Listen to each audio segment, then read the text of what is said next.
በጣም ምጠላው ነገር መቀጠር ነበረ። መቀጠር አልወድም። በልፋትና በትጋት መካከል ልዩነት አለ። ልፋት እርግማን ነው። አንዳንድ ሰዎች አሉ የሚያናድዱ አይደል? እኔም አሉ እኮ የሚያናድዱ ቅጥል የሚያደርጉኝ። እሱ እንዴት ይቅር ልለው እችላለሁ? በራሴ እየሰራሁ ነው ያለሁት። ህልም አለ፣ ህልም ይሳካል፣ እውነት ነው ልላችሁ ፈልጌ ነው። የብዙዎቻችን ችግር ምንድነው ብትሉ አሁን ትዘጉታላችሁ። ያለፈ ታሪካችሁን አትጎትቱትም። ወደዚህ የጎተታችሁ እንዲረብሻችሁ ይቅር ትሉና ክሎዥር ታደርጋል። ይሄኛውን ትዘጉትና አዲስ ህይወት መኖር ትጀምራላችሁ። አንዳንድ ሰዎች አሉ የሚያናድዱ አይደል? እኔም አሉ እኮ የሚያናድዱ ቅጥል የሚያደርጉኝ። እሱ እንዴት ይቅር ልለው እችላለሁ? እሷ እንዴት ይቅር ልላት እችላለሁ? በጣም ክፉ ነገር ነው ያደረጉብን። ወዳጆቻችን ነበሩ፣ ክፉ ነገር አደረጉብን። እንዴት ነው ይቅር ማለት የምትችሉት? እነሱ ይቅር ለማለት ኮርቲሶል የሚባል ሆርሞን ሰውነታችን ውስጥ እንዲጨምር ያደርጋል።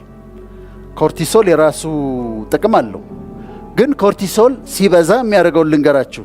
ደም ብዛት ይጨምራል። ደም ብዛት ያመጣል ሃይፐርቴንሽን፣ ስኳር ያመጣል ዲያቤቲስ መልተስ፣ ፔፕቲክ አልሰር ዲዚዝ ያመጣል የአንጀት የጨጓራ ቁስለት፣ ኢንተስቲናል ፖሊፖሲስ የሚባል አለ የትልቁ አንጀት ላይ የሚወጣ፣ አስም ያመጣል አስማቲክ ዲስኦርደር፣ ቶሎ ያስረጃል፣ መስመሮች ይወጣሉ፣ ቶሎ ፊታችን ያረጃል፣ ሰውነታችን ያረጃል፣ ከዛ እድሜያችን ያጥራል። አእምሮ ላይ ደግሞ ጭንቀት ያመጣል፣ ዲፕሬሽን ያመጣል፣ እንቅልፍ ማጣት ኢንሶምኒያ ያመጣል። እነዚህን ሁሉ ያመጣል። አላስፈላጊ ውፍረት ሁሉ ያመጣል። ኦቤሲቲ ያመጣል። ኮርቲሶል ምን ሲሆን? ቂም ስንይዝ፣ ጥላቻው ስንሆን ሆርሞኑ ይጨምራል። እሱ ብቻ አይደለም፣ 61% ካንሰር በቀጥታ ከቂም ጋር የተያያዘ ነው። ኮዝ ኢፌክት አይደለም፣ አሶሲዬሽን ነው የሚባለው። አሶሲዬት ይደረጋል። ፎርጊቭ ሲያደርግ የመዳን እድላቸው ከፍተኛ ነው። እንዲህ አሁን እናንተ ፍረዱ። እኔ ይህንን ሰውዬ ብሽቅ የሆነ ሰውዬ ይቅር ብለው ይሻላል? ብሽቅ ነው እኮ ምንም ጥያቄ የለውም እኮ አቃጥሎኛል። ግን ቂም ይዤ ቁጭ ብዬ ደም ብዛት፣ ስኳር፣ አስም፣ ጨጓራ፣ ፔፕቲክ አልሰር፣ ካንሰር ምናምን ይሄንን ሁሉ ከምሸከምና እንደምንም ብዬ ይቅርታ ባረግና ባሰናብተው የትኛው ይሻላል? ይሄድልኝ ወደዛ። ስለዚህ ክሎዥር አድርጉ። ሰዎችን ይቅር በሏቸውና በጤንነት ኑሩ። ይቅር በሉና ክሎዥር አድርጉና እንደ አዲስ ጀምሩና ኑሯችሁን በሰላም ኑሩ ነው ቁጭታቸው። ልጆችን ሳላያቸው ነው ያደጉት። ለእናቴ ጊዜ አልሰጠዋትም፣ ለአባቴ ጊዜ አልሰጠውትም። ብዙ ሰክሰስፉል አባቶች ምን ይመስላቸዋል? ቆንጆ ጫማዎች ለልጆቻቸው ይገዛሉ። የጂንሱ አይነት በየአይነቱ ነው። አይፓዱ፣ አይፎኑ፣ ፕሮማክስ ነው የሚገዛላቸው ለልጆቻቸው።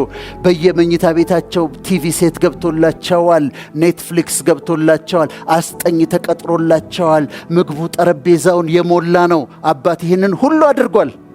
እሱ ግን የለም ቤት ውስጥ። እሱ ምን ይመስለዋል? ሁሉ እንደሰጣቸው 50% አልሰጣቸውም። እነሱ አባታቸውን ይፈልጉታል። ከሱ ጋር መላፋት ይፈልጋሉ፣ መጫወት ይፈልጋሉ፣ ማውራት ይፈልጋሉ። 18 ዓመት ከሞላቸው በኋላ ሊቀጣቸው ዲሲፕሊን ሊያረጋቸው ሲል ዞር በል ይሉታል። ለምን? ያልነበረም he was not there። ለእናንተ ብዬ እኮ ነው ያንን ስሰራ እንዲህ ሳረግ አንተ አልነበርክም፣ የት ነበርክ አንተ ይሉታል። ወይም ደግሞ አቅም ያላቸው ይወስዱና አሜሪካ የሆነ ከተማ ይጥሏቸዋል። ትምህርት ቤት አስገብተው ገንዘብ ስላላቸው ከ9ኛ ክፍል ወስደው ይጥሏቸዋል። 12 ከጨረሱ በኋላ ኮሙኒኬት ማድረግ አስቸጋሪ ነው። አልነበርክም አንተ አልነበርክም። እና ለቤተሰቦቻችሁ ጊዜ ስጡ።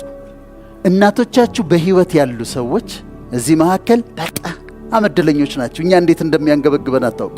ቤተ ክርስቲያን አብራቸው ሂድ፣ መስጊድ አብረሻቸው ሂጂ፣ ፋዘር ካሉ ቁጭ ብለህ አጫውታቸው፣ ጊዜ ስጣቸው። በኋላ ቤኔፊቱን ታጭዳላችሁ። ለቤተሰቦቻችሁ ጊዜ ስጡ፣ ደስ ይበላችሁ። ለእናንተ ትንሽ የሆነ ነገር ለነሱ በጣም ትልቅ ነውና ጊዜ ስጧቸው፣ እንደምትወዷቸው ንገሯቸው። ወርክሆሊክ ነበርኩኝ ነው የሚሉት። ውጪ እዛ ስለተሰራ ነው። እኛ ሀገር ብዙ ላይ ሰራ ይችላል። ግን እዛ 16 ሰዓት ይሰራሉ፣ 2 ሰዓት ይሰራሉ፣ 8 ሰዓት አንድ ጊዜ፣ 8 ሰዓት አንድ ጊዜ። ግን ስቲል እኛ ጋር ይሰራል። እኛ ጋር የሚሰራው መሰላችሁ? በልፋትና በትጋት መካከል ልዩነት አለ። ልፋት እርግማን ነው።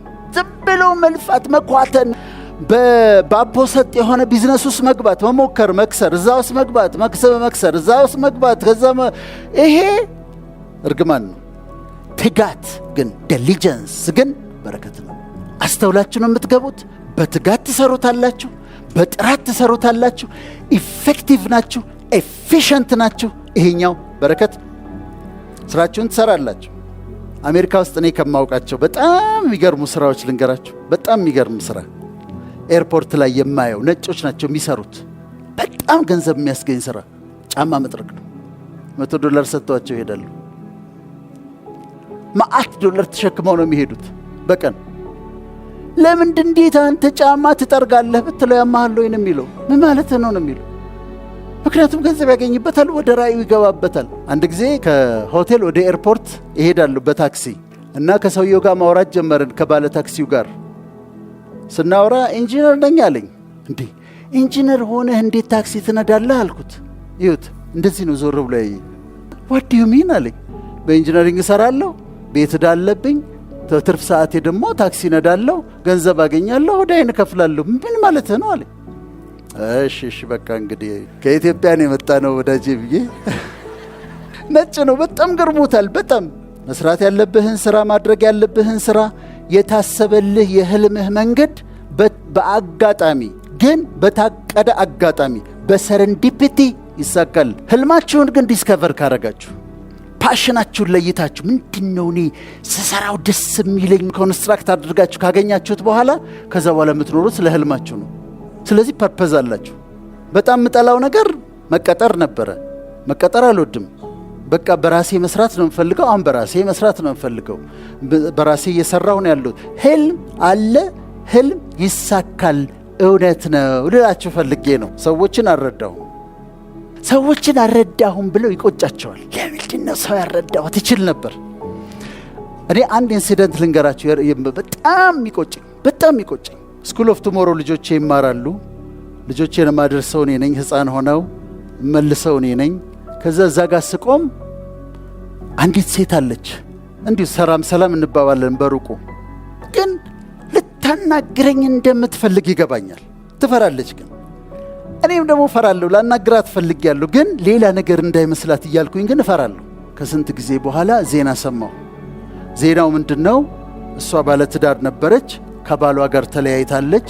ባሏ በጣም ጨካኝ ሰው ነበር። 2 ልጆች አሏት። ትምህርት ቤት ይዛቸው ትመጣለች። መስቀል ፍላወር ጋር ፍላሚንጎ ጋር በመኪና ተከታትሎ ኤክስ ሃዝባንዷ በጥይት ደብድቦ ገደላት። ቆጨኛል። ምን አለበት ባናግራት ኖሮ። ባላቸው አጋጣሚ በሙሉ ሰዎችን እርዱ። አብሮ አደጌ ነበረ አንድ ጓደኛዬ። ከኤሌመንተሪ ጀምሮ አብሮ አደጌ ነው። በትምህርቱ አልገፋም። እኔ በትምህርቱ ዓለም ሄድኩኝ። ጫት ይቅማል፣ ይጠጣል ምናምን። አንድ ቀን ግን አነጋግረዋለሁ። ሲሪየስሊ ቀጥሬ አነጋግረዋለሁ አልኩኝ። ባለፈው ስልክ ደወሉልኝ። ቢኒያም ይባላል። ቢኒያም አረፈ አሉ። አያችሁ እንዴት ይቆጫል በጣም።